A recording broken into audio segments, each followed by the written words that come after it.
में उतना ज्ञान नहीं था जो ब्रह्मा बाबा को ये बात समझा सके। क्या अंदर से पक्कापन था कि हम सही रास्ते पर हैं, लेकिन ज्ञान की इतनी गहराई नहीं थी जो इस बात को समझा सके। और ये बात ब्रह्म वाक्य मुरली में भी बोली है। क्या बोला है, याद आया? बोला है, कहते हैं शंकर का विष पीते पीते गला काला हो गया। अभी ये बात समझाते समझाते गला ही सूखा जाता है। किसने बोला? अरे मुरली में वाक्य बोला है तो ये किसने बोला? कौन सी आत्मा ने बोला? शिव तो बोल ही नहीं सकता। क्यों? हैं? नहीं नहीं, अब सारा ज्ञान कैसे बोल दिया? हाँ, आधार लेके सारा ज्ञान कैसे बोल दिया? गले का तो खास आधार है। तो बोलते हैं ब्रह्म वाक्य है, ये ब्रह्मा बीच में इंटरफियर करके बोलता है, तो साबित हो जाता है कि ब्रह्मा बाबा ने बीच में ये बात बोल दी। क्या कि कहते हैं शंकर का विष पीते पीते गला ही काला हो गया। अभी ये बात समझाते समझाते गला ही सूखा जाता है। किसका गला सूखा जाता है? कौन कहता है? अरे हाँ, शिव बाबा कहते हैं उनका गला सूखा जाता है। वो समझा नहीं सकते। जो ज्ञान का अखूट भंडार है वो इस बात की गहराई को नहीं समझा सकता कि शंकर जो देवताओं के बीच में महादेव कहा जाता है, बड़े से बड़ा देवता, 3 देवताओं में भी सबसे ऊंचे तबक्के में दिखाया जाता शंकरपुरी, उसके बारे में वो नहीं जानता है कि विष पीते पीते गला कैसे सूख गया इतनी ऊंची हस्ती का। वो शिव नहीं समझा सकता। अरे शिव जो त्रिकालदर्शी है वो नहीं समझा सकता, वो तो समझा सकता। तो किसने बोला? हाँ, ब्रह्मा बाबा ने ये बात बोली कि अभी ये बात समझाते समझाते हमारा तो गला सूख जाता है, हम किसी को समझा नहीं सकते।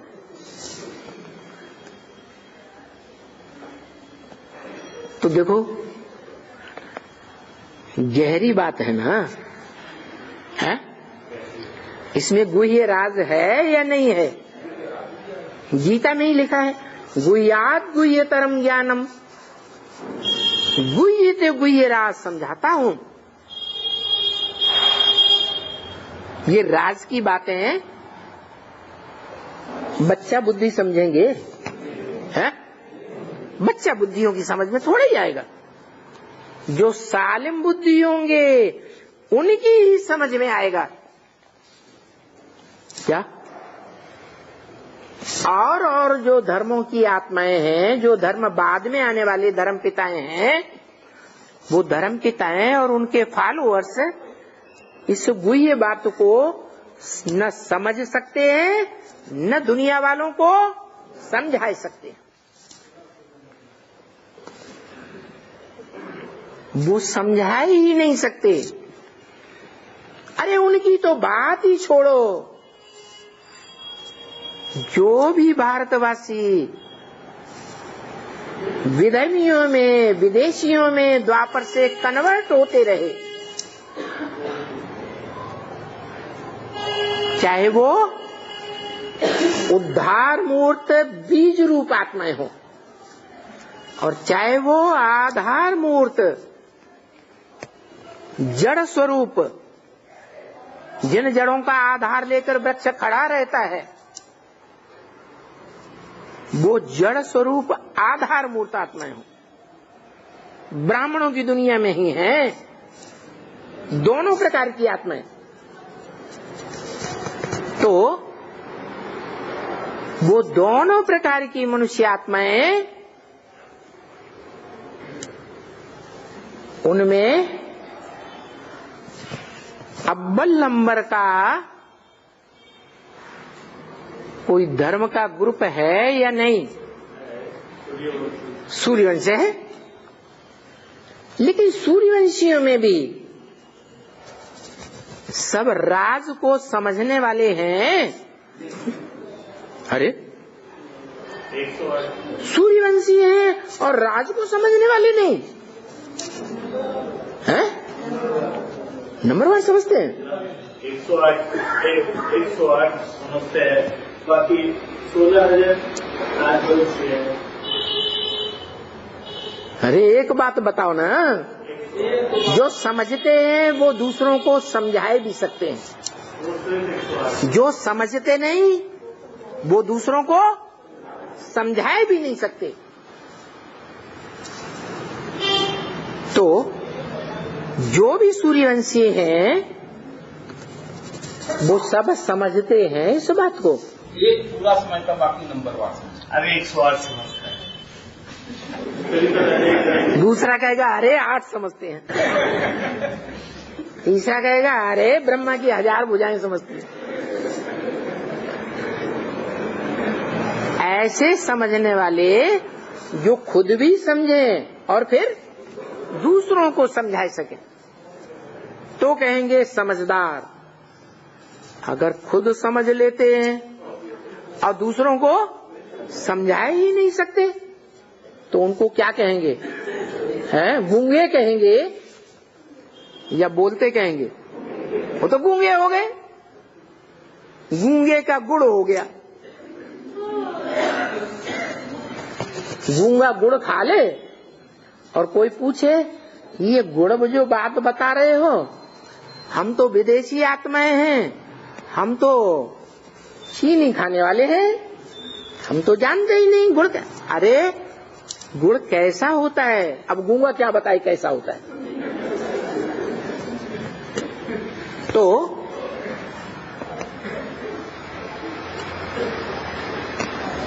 वो अव्वल नंबर जो ग्रुप है, अल्लाह अव्वल दीन, अव्वल नंबर धर्म की कितनी आत्माएं हैं जो इस राज को दुनिया वालों को समझाएंगी और दुनिया वाले भी उस राज को समझेंगे और राजदार बनेंगे। परसेंटेज में राजयोगी बनेंगे, क्योंकि अपने अपने परिवार के राजा सभी होते हैं या नहीं होते हैं? अपने परिवार के बीच में जो परिवार का मुखिया है वो राजा होता है या नहीं होता है? होता है। तो वो तो अंश मात्र समझने की बात हुई।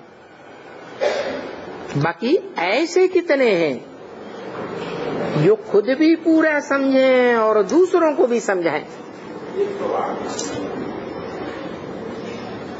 तब ही कहेंगे राजधानी के मालिक। ऐसे तो सारे विश्व की राजधानी का मालिक एक ही होगा, नारायण। लेकिन नारायण अकेला राज्य करेगा सारी दुनिया में? सहयोगी राज्य के अधिकारी होंगे या नहीं होंगे? हैं? जो विश्व पिता कहा जाता है, विश्वनाथ कहा जाता है, हर हर महादेव शंभो, काशी विश्वनाथ गंगे गाया हुआ है ना, तो वो खुद तो बैगर दिखाया जाता है। बैगर है या साहूकार दिखाया जाता है? बैगर के रूप में है। वो खुद तो राजाई नहीं करता, लेकिन बच्चों को देता है विश्व की बादशाही या नहीं देता है? देता है। तो जो बच्चे विश्व की बादशाही लेते हैं, राजधानी पर काबिज होकर रहते हैं, वो बच्चे खुद समझने वाले होंगे, तभी तो सारे विश्व को समझा सकेंगे, है कि नहीं? तो वो 108 की माला है। माला माने संगठन। क्या? 108 मनुष्य आत्माओं का ऐसा सशक्त संगठन है दुनिया का, जिनके आत्मा रूपी मणके एक बाप के स्नेह और ज्ञान में पिरोए हुए। कौन से धागे में पिरोए हुए? हाँ, कोई भी माला होती है ना, उसमें धागा होता है। वो धागा सभी मणकों से होता हुआ जो अव्वल नंबर है, उसमें जाकर के गांठ लगती है। तो वो धागा डबल होता है कम से कम, या सिंगल होता है? डबल होता है। एक ज्ञान का धागा और दूसरा स्नेह का धागा। तो उस बाप के स्नेह के धागे में पिरोए हुए 108 ऐसे वस्त्र हैं जो बाप के गले का हार बनते हैं। वो हार नहीं, वो माला रूपी संगठन नहीं, जो सभी धर्मों में माला दिखाई जाती है, जो सभी धर्म वाले माला स्मरण करते हैं मणकों को, वो एक बाप के गले का हार बनते हैं। क्या है? बनते हैं। एक ऊंचते ऊंच बाप के गले का हार नहीं बनते। हर धर्म की अपनी अपनी माला होती है, और मणके भी कम ज्यादा होते हैं।